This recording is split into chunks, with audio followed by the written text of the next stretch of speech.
Commissioner of police سدیپیٹ S Rashmi پیرومال نے کہا ہے کہ محکمہ پولیس کی جانب سے خواتین اور لڑکیوں کا تحفظ نیز اعتماد کی بحالی کے علاوہ جسمانی اور ذہنی تشدد سے حفاظت فراہم کرنا اولین ترجیحات میں شامل ہیں۔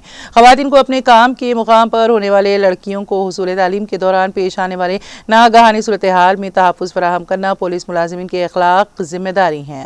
وہ پولیس کنونشن سینٹر میں منعقدہ تقریب کو مخاطب کر رہے تھے۔ انہوں نے کہا کہ خواتین کو بلا خوف و خطر استحصال سے بچنے کے لیے مقامی پولیس سے رجوع ہونا چاہیے۔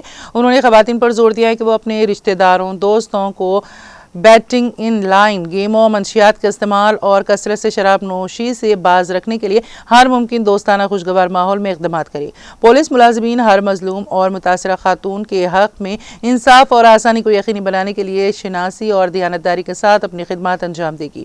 Commissioner of police سدیپیٹ S Rashmi پیرومال نے سدیپیٹ پولیس کمشنریٹ کے حدود کو جرائم بالخصوص سائبر کرائم سے پاک بنانے کا عزم ظاہر کیا۔